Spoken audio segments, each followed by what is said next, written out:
Telespectador da TV 100, nós damos prosseguimento agora à série Estudos sobre o Evangelho à luz do Espiritismo. Contamos nesta oportunidade com a visita e a participação de Magda Luzimar Abreu. Ela já esteve aqui conosco numa outra oportunidade, mas tem algumas informações a mais a trazer a você, telespectador da TV 100. A nossa visitante, Magda Abreu, é presidente do Grupo Espírita Emmanuel de Belo Horizonte e é colaboradora também da União Espírita Mineira. Na outra oportunidade da entrevista com Magda, ela fez uma síntese histórica de como surgiu o chamado estudo aprofundado do Evangelho, e popularmente chamado também de miudinho, e que foi bastante divulgado por Honório Onofre Abreu e iniciado por ele juntamente com Sobral e também com o pai de Magda, irmão de Honório, que é o Oswaldo Abreu. Então, nós tivemos uma série de informações muito oportunas sobre a origem dessa metodologia de estudo do Evangelho. Mas nós sentimos uma relação muito próxima dessa metodologia com o Espírito Emmanuel. E nós então perguntamos a Magda o que ela poderia comentar sobre esse tema. Ok, nós mais uma vez agradecemos a Jesus por estarmos aqui com vocês, falando sobre um tema que é muito particularmente no nosso coração, Nós estamos muito afinizados com ele. Na realidade, quando nós colocamos que o estudo minucioso do Evangelho de Jesus, ou estudo miudinho, ele é um trabalho que se iniciou no Grupo Emmanuel, na realidade não podemos assumir essa autoria, nós encarnados, porque esse é um trabalho desse espírito fantástico, Emmanuel, que nós vamos encontrar nas suas obras, Fonte Viva, Caminho, Verdade e Vida, que é o primeiro do gênero, Vinha de Luz, Pão Nosso, E Emmanuel, na realidade, é que nos ensinou tudo isso, porque ele é que nas discussões ali do versículo do Evangelho, ele nos mostra como estudarmos o Evangelho, através da forma bastante sintética, mas objetiva, clara, que ele nos traz. Inclusive, nós vamos ver no livro Renúncia, que também esse não é um trabalho de agora. Naquele livro, quando Emmanuel nos apresenta Alcione, que ele vai contar a história desse espírito fantástico, ele, como padre Damiano, na época, Emmanuel vai descrever que eles estudavam o Evangelho, E Alcione, quando se encontra com seu pai, embora ele ainda não saiba naquele momento, e começa a falar do Evangelho, ela fala que no lar com ele, Padre Damiano, eles estudavam o Evangelho de Jesus, versículo por versículo. E ela lhe fala que muitas vezes um mesmo versículo não era possível de se estudá-lo todo numa única reunião, Então, na realidade, nós somos apenas veículos como colaboradores do Cristo dentro das nossas imperfeições ainda, das nossas limitações, mas o crédito é todo de Emmanuel, do trabalho que ele fez.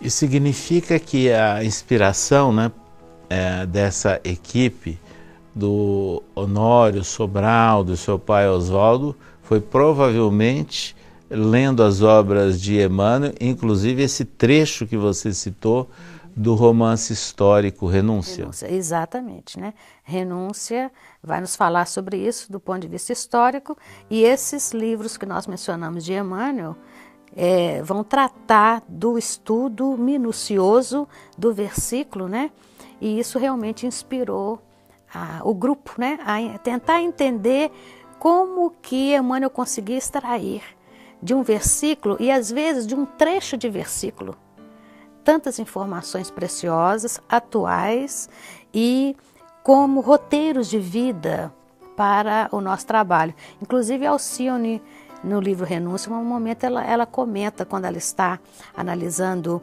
o versículo de Paulo, né? Se com ele morremos, com ele viveremos, ela vai falar ali que Jesus naturalmente não nos trouxe apenas um roteiro de atitude, um roteiro de ele decifrar apenas as coisas para nós, mas um roteiro de trabalho. E todo trabalho, para ser bem executado, precisa de envolvimento, de dedicação e de aprofundamento do conteúdo que está sendo trabalhado. Esse fato que a Magda está apresentando é muito interessante, porque se nós prestarmos atenção nas psicografias de Francisco Cândido Xavier, assinadas por Emmanuel, nós vamos identificar pelo menos 9 livros desse autor espiritual, publicado por várias editoras, e que tratam de comentários sobre trechos do Novo Testamento. E eu pergunto, o grupo que trabalhou o estudo minucioso do Evangelho, eles chegaram a fazer também um estudo dessa relação, essa citação dessas fontes de Emmanuel? Sim, foi feita uma pesquisa, né, de onde nos livros de Emmanuel estavam os versículos do Evangelho, né? A União Espírita Mineira fez um opúsculo, né, sobre esse material, colocando em vários livros, não só esses 4 que nós mencionamos, mas Livro da Esperança, que você diz que são vários, Segue-me, Palavras de Vida Eterna, uma relação, né, qual versículo que Emmanuel comenta do Evangelho. Né? Então aí fica fácil de você fazer uma pesquisa, por exemplo, esse versículo, será que Emmanuel fez algum comentário sobre ele, algum estudo sobre ele? Em qual livro de Emmanuel esse estudo está colocado, né? Então esse é um dos trabalhos que teve a colaboração dessa equipe, que também se dedicaram bastante à Casa Máter do Espiritismo em Minas Gerais, que é a União Espírita Mineira, né? Sempre trabalharam com muito carinho nessa casa que acolheu a todos nós, né? Nós somos muito gratos a ela. Então, nós estamos conversando com Magda Abreu sobre a metodologia do estudo minucioso do Evangelho. Agora, depois dela nos fazer esse relato da relação, né, e até da origem dessa proposta com as obras do Espírito Emmanuel, pela psicografia abençoada, né, de Francisco Cândido Xavier, nós gostaríamos que você mostrasse ao telespectador, enfim, no que consiste essa metodologia de estudo do Evangelho. Bom, a metodologia do estudo minucioso do Evangelho, ou do estudo miudinho, como ele é carinhosamente chamado, é uma abordagem no qual se pretende extrair da letra, né, do simples texto, não estamos falando simples de forma pejorativa não, do conteúdo do texto, a mensagem que vai ser utilizada por nós em nossas existências. Então é aí que a gente vai falar de tirar o espírito da letra. Agora, todas as vezes que nós queremos fazer o estudo do Evangelho com essa proposta, nós precisamos naturalmente entender por que Jesus usou determinados instrumentos na sua época. Então, inicialmente nós começamos fazendo o que a gente chama de uma contextualização histórica. Naturalmente, se a gente escolhe um versículo do Evangelho, também precisamos fazer uma contextualização dentro do contexto do texto. Porque às vezes eu pego um versículo, tiro aquele versículo do contexto de uma parábola ou de um trecho que Jesus está trabalhando e fico sem saber o que está acontecendo. Então é importante ler o trecho associado àquele versículo e depois contextualizarmos. Então, por exemplo, se eu estiver estudando uma passagem que é muito conhecida de todos, a parábola do bom samaritano. Jesus começa a parábola dizendo: descia um homem de Jerusalém para Jericó e caiu na mão de salteadores, não é isso? E que bateram nele e o deixaram semi-morto, não é isso? A história é essa. Então, primeiro, por que Jesus, e as palavras por quê, como, quando, para quê, nos ajuda bastante a extrair essas informações. Por que que Jesus utiliza Jerusalém e Jericó? Então, primeiro eu tenho que entender na época de Jesus esse contexto. Então eu faço a contextualização histórica. Aí eu vou verificar, por exemplo, que Jerusalém é o centro da religiosidade na época, por causa do Templo de Salomão, todos vão lá para poder orar, não é isso? E adorar a Deus. Jericó, a época de Jesus, é um centro comercial de repercussão, então ali os interesses materiais estão mais aflorados. Então, historicamente, eu tenho Jerusalém e tenho Jericó. Em todos os versículos do Evangelho, é bom a gente verificar se não é o momento de se fazer uma contextualização histórica, para a gente entender a lógica do Cristo de utilizar aquelas referências. Aí nós vamos ver o seguinte, depois que a gente estuda esse contexto histórico, mas não é para a gente poder se tornar especialista, não. Isso é instrumento. Nós vamos para o que isso significa para nós hoje. Nós não estamos nem em Jerusalém, nem estamos em Jericó. Mas a mensagem de Jesus, ela é uma mensagem que ultrapassa o tempo. Ela não fica na sua época. Então existe uma mensagem ali para mim hoje. Aí eu vou observar, à luz da doutrina espírita, como que a doutrina espírita identifica para mim esses elementos. Aí eu vou ver, um homem é um espírito. E nós, espíritos que somos, nos associamos vibracionalmente com aquelas situações com as quais nós temos sintonia. Quando eu estou em Jerusalém, ele descia de Jerusalém, estava lá, isso significa que o espírito, como nós, qualquer um de nós poderia ser aquele homem, nós nos associamos muitas vezes com as questões religiosas. Estamos falando de doutrina espírita, estamos tentando aprimorar, então nos associamos com os valores elevados propostos pelas leis divinas. Aí fala lá no Evangelho, descia, né, de Jerusalém para Jericó. Os verbos são extremamente importantes no estudo, né?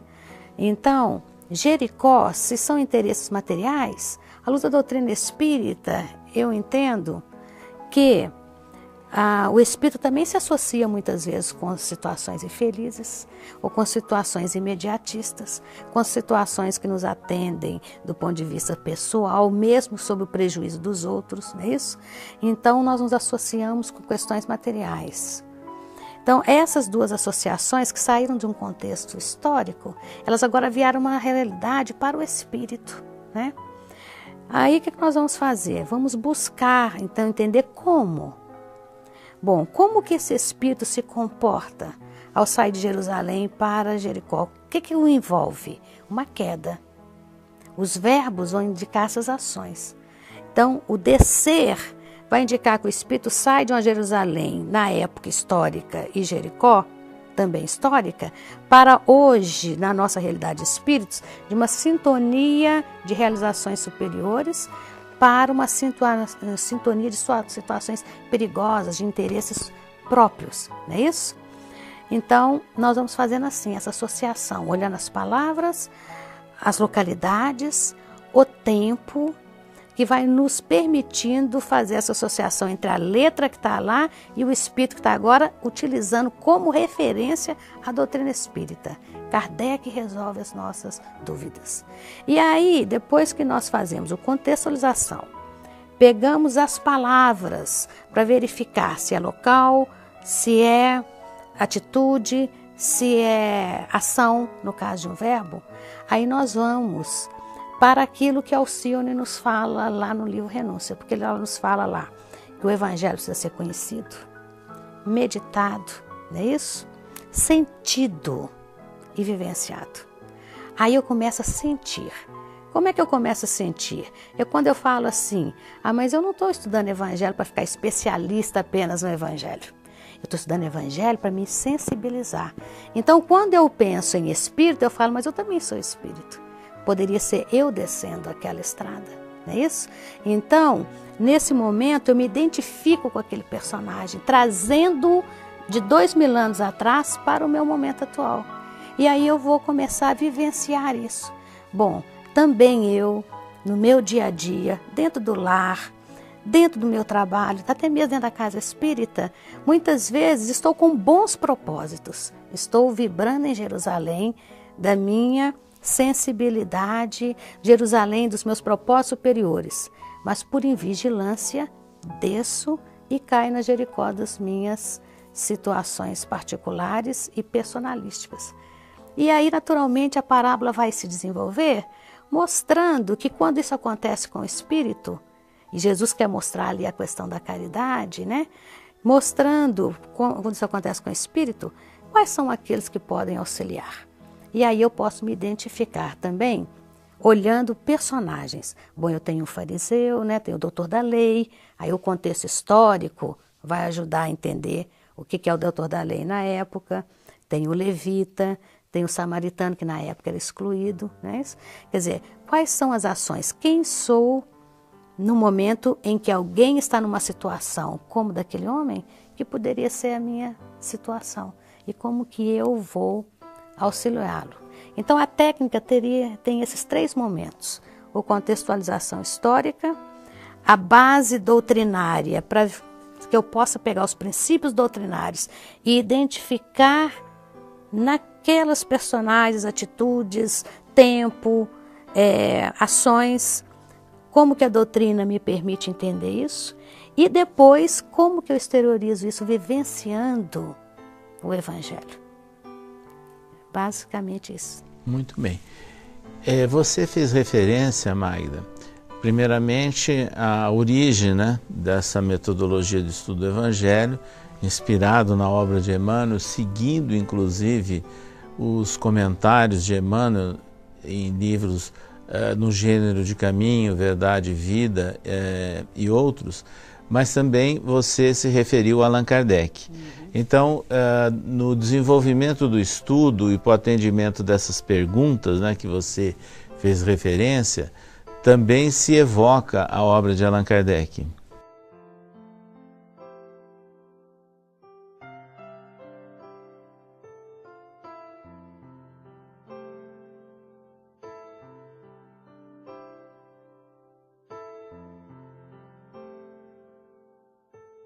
Do grau evolutivo de cada ser, mas a escola que nos abriga hoje é a doutrina espírita.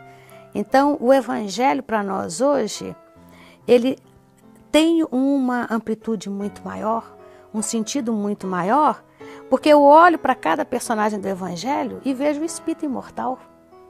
Eu vejo a história, a nossa história dentro do Evangelho, não é isso? Quando Jesus fala na multiplicação dos pães, quantos pães tendes? Emmanuel, inclusive, comenta essa passagem. Ele está dizendo, olha, você como espírito em estágio evolutivo, que está reencarnando e se aprimorando, você tem que oferecer algo para que a espiritualidade superior possa utilizar para multiplicar os valores em favor do ser. Então, sem a base da doutrina, nós não conseguimos estudar o Evangelho com essa nova proposta de vivência do Evangelho, de alegria em nós e de aplicação do Evangelho, né? Porque a doutrina é que nos faz isso. Ela é que nos dá esses elementos para nós entendermos por que Jesus cura alguém, não é isso? Cura porque aquela pessoa tem uma dificuldade em razão do uso do livre-arbítrio no passado e da lei de causa e efeito, que ele agora está sobre ela. Mas lei de causa e efeito é amor. Então, em nome da misericórdia divina, Jesus age dentro da possibilidade de auxílio daquele companheiro que está colocado perfeitamente dentro da doutrina, ilustrado nas obras de André Luiz, né? Quando os mentores espirituais vão consultar as fichas das necessidades de cada um.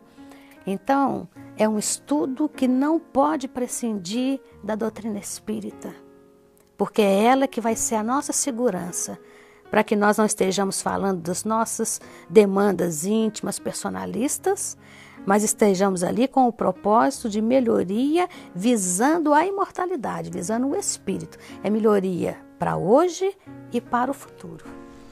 Então, a respeito do que você acabou de falar, eu estava me lembrando de um trecho de uma mensagem de Emmanuel, onde ele diz o seguinte: Jesus a porta, Kardec a chave. Exatamente. Esse trecho está em Opinião Espírita, não é isso? Em que ele faz uma comparação entre o trabalho do Cristo e o trabalho de Kardec, né? E ele coloca isso porque Kardec mesmo fala no Evangelho segundo o Espiritismo que o Espiritismo é a chave através da qual todas aquelas situações de dificuldades que estão no Evangelho são esclarecidas. E Emmanuel faz esse paralelo, porque Jesus fala, não é isso? Eu sou a porta, não é isso? Aquele que bater, que entrar por mim, se salvará.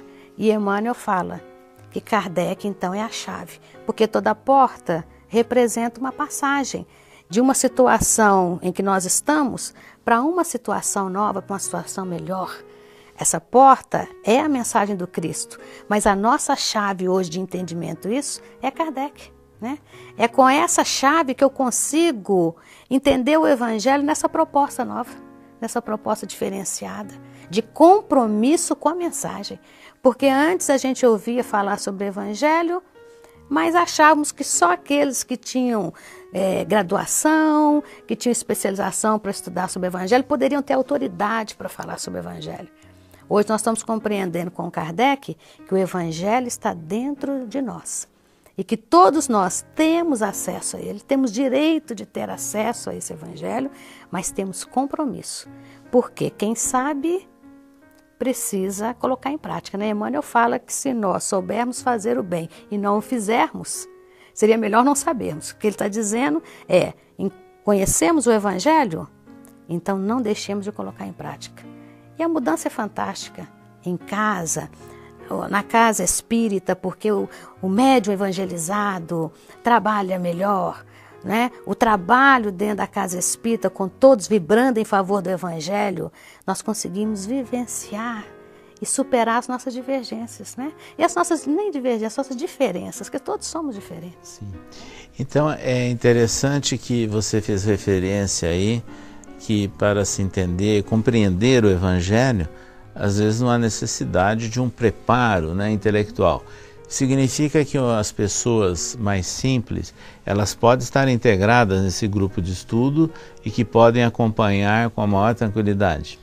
Todos podem estar integrados, porque na realidade nós estamos vendo a pessoa hoje sem instrução muitas vezes, mas aquilo é um espírito encarnado. Ele conhece sobre a realidade do espírito e às vezes se propôs, né, ou por determinadas circunstâncias, aceitou a sugestão de vir com a limitação do conhecimento intelectual, mas trazem de si uma bagagem, uma experiência imensa, né? Agora, todos temos que estudar a doutrina, com certeza. Então, a gente, às vezes nós orientamos no trabalho que a União Espírita Mineira faz no estado de Minas Gerais hoje, de divulgação do Evangelho, que nós estejamos também atentos ao seguinte, que às vezes você tem dentro de um grupo alguém que precisa de um reforço sobre um tema sobre reencarnação, um tema sobre influência dos espíritos, o que quer que seja. Vamos parar o tempo que for necessário para dar a essa pessoa a oportunidade de se fundamentar, né? Para que o grupo que esteja trabalhando ali tenha o fundamento de Kardec. Não é necessário nós termos diploma para estudar a doutrina. Nós já sabemos disso, né? Mas é importante nos comprometermos em estudá-la. Porque se nós não a estudamos, aí fica difícil de nós compreendermos. Você fez referência, Magda, numa outra entrevista para a TV SEI, da importância da simplicidade. Ou seja, eu creio que mesmo se aprofundando no estudo, podemos manter uma proposta de simplicidade. Com certeza, isso é fundamental também, principalmente quando nós nos propomos a divulgação do trabalho ou quando nós temos um grupo de estudo do Evangelho, em que algumas pessoas se destacam, né, por conhecerem muito, por estudarem muito, que a simplicidade predomine e a fraternidade, para que nós possamos todos adequar a linguagem, não é isso? E não assumirmos, né, do grupo de estudo a posição do que eu conheço e vou ensinar para os outros. Não, nós estamos ali para aprendermos juntos. E dentro desse aspecto, todos temos algo para aprender e algo para ensinar. Então, a simplicidade e a fraternidade é fundamental para que a gente possa fazer um trabalho como Jesus fez, o governador espiritual do planeta, né, isso, segundo Emmanuel, que chega, reúne aquele colegiado de homens na sua maioria simples, e dá um recado para a humanidade que nós estamos tentando entender completamente até hoje. Essa sua consideração, mais uma vez, me remete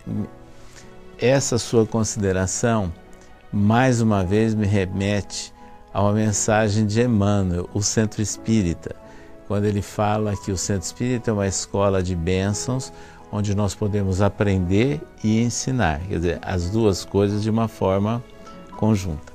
Magda, você falou sobre a base, né, para o desenvolvimento do estudo, as obras de Kardec, as obras de Emmanuel, né, que analisam o Novo Testamento, fez referência a outras obras psicográficas de Chico Xavier, mas eu gostaria que você dissesse ao telespectador da TV SEI se há algum livro, alguma fonte onde a gente possa ter reunida a proposta da metodologia do estudo minucioso do Evangelho e também o tratamento que Honório deu a essas ideias todas. Tá, nós podemos apresentar novamente, né, que nós já apresentamos, o livro Luz Imperecível, que tenta agrupar no início do livro a metodologia, não é isso? Explicando como fazer o estudo, a importância de se estar atento para o que significa o lugar, o que significa os verbos que vão definir ações, não é isso?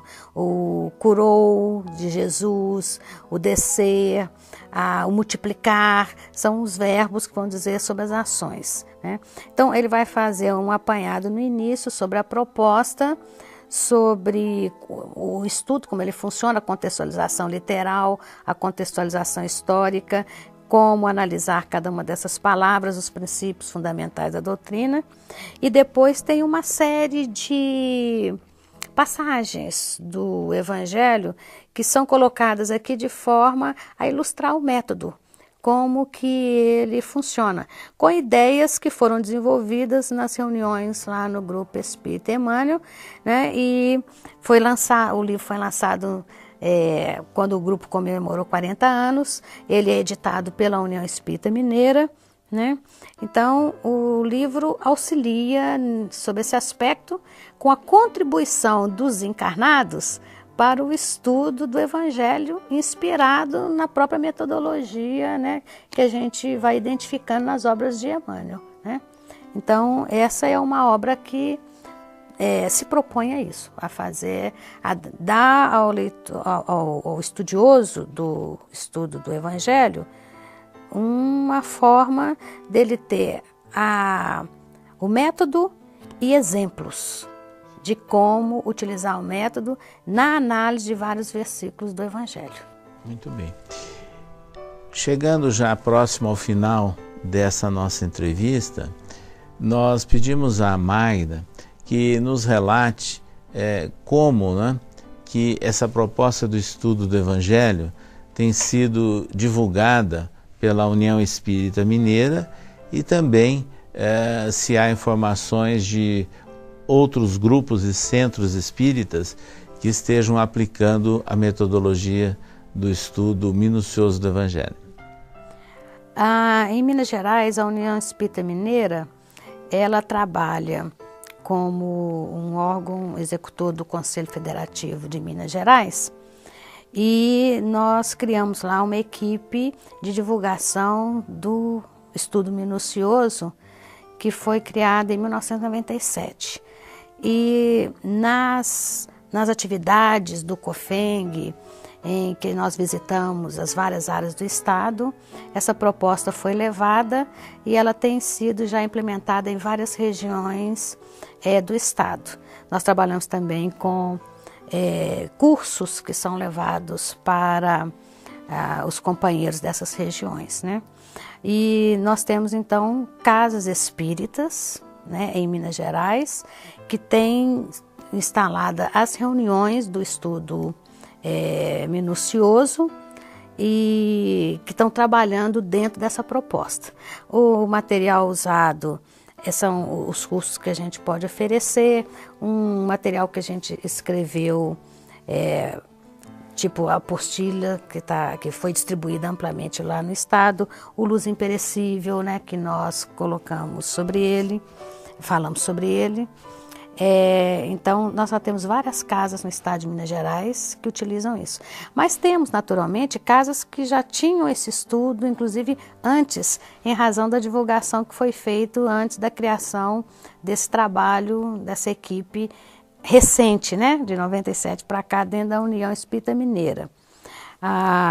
Então, é um trabalho que já tem sido feito em vários locais, em Belo Horizonte, várias casas espíritas também já tem esse material e essa proposta, né? Afinidade com a proposta.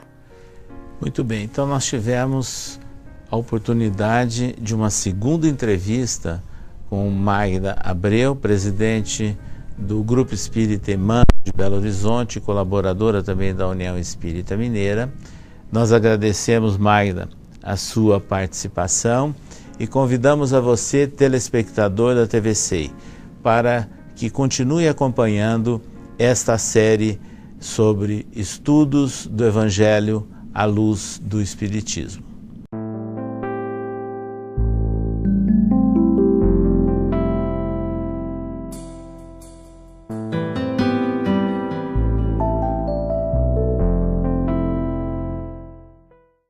Padre Damiano, na época, Emmanuel vai descrever que eles estudavam o Evangelho, né? E Alcione, quando se encontra com seu pai, embora ele ainda não saiba naquele momento, e começa a falar do Evangelho, ela fala que no lar com ele, Padre Damiano, eles estudavam o Evangelho de Jesus, versículo por versículo. E ela lhe fala que muitas vezes um mesmo versículo não era possível de se estudá-lo todo numa única reunião, né?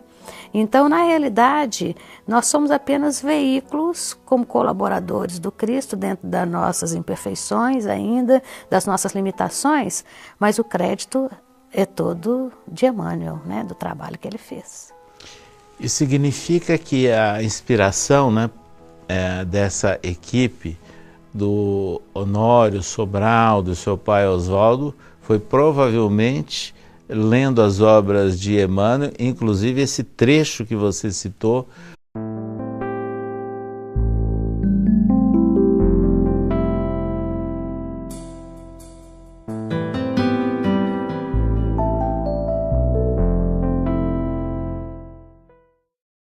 Telespectador da TV SEI, nós damos prosseguimento agora à série Estudos sobre o Evangelho à luz do Espiritismo. Contamos nesta oportunidade com a visita e a participação de Magda Luzimar Abreu. Ela já esteve aqui conosco numa outra oportunidade, mas tem algumas informações a mais a trazer a você, telespectador da TV SEI. A nossa visitante, Magda Abreu, é presidente do Grupo Espírita Emmanuel de Belo Horizonte e é colaboradora também da União Espírita Mineira. Na outra oportunidade da entrevista com Magda, ela fez uma síntese histórica de como surgiu o chamado estudo aprofundado do Evangelho, e popularmente chamado também de miudinho, e que foi bastante divulgado por Honório Onofre Abreu e iniciado por ele juntamente com Sobral e também com o pai de Magda, irmão de Honório, né, que é o Oswaldo Abreu. Então, nós tivemos uma série de informações muito oportunas sobre a origem dessa metodologia de estudo do Evangelho. Mas nós sentimos uma relação muito próxima dessa metodologia com o Espírito Emmanuel. E nós então perguntamos a Magda o que ela poderia comentar sobre esse tema. Ok, nós mais uma vez agradecemos a Jesus por estarmos aqui com vocês, falando sobre um tema que é muito particularmente no nosso coração, né? Nós estamos muito afinizados com ele. Na realidade, quando nós colocamos que o estudo minucioso do Evangelho de Jesus, ou estudo miudinho. Ele é um trabalho que se iniciou no Grupo Emmanuel. Na realidade, não podemos assumir essa autoria, nós encarnados, porque esse é um trabalho desse espírito fantástico, Emmanuel, que nós vamos encontrar nas suas obras, né? Fonte Viva, Caminho, Verdade e Vida, que é o primeiro do gênero, Vinha de Luz, Pão Nosso, né? E Emmanuel, na realidade, é que nos ensinou tudo isso, porque ele é que nas discussões ali do versículo do Evangelho, ele nos mostra como estudarmos o Evangelho, através da forma bastante sintética, mas objetiva, clara, que ele nos traz. Inclusive, nós vamos ver no livro Renúncia, que também esse não é um trabalho de agora. Naquele livro, quando Emmanuel nos apresenta Alcione, que ele vai contar a história desse espírito fantástico, ele como... Do romance histórico Renúncia. Renúncia, exatamente, né? Renúncia vai nos falar sobre isso do ponto de vista histórico, e esses livros que nós mencionamos de Emmanuel vão tratar do estudo minucioso do versículo, né? E isso realmente inspirou o grupo, né? A tentar entender como que Emmanuel conseguia extrair de um versículo, e às vezes de um trecho de versículo, tantas informações preciosas, atuais e como roteiros de vida para o nosso trabalho. Inclusive, Alcione, no livro Renúncia, em um momento ela comenta, quando ela está analisando o versículo de Paulo, né? Se com ele morremos, com ele viveremos, ela vai falar ali que Jesus naturalmente não nos trouxe apenas um roteiro de atitude, um roteiro de ele decifrar apenas as coisas para nós, mas um roteiro de trabalho. E todo trabalho, para ser bem executado,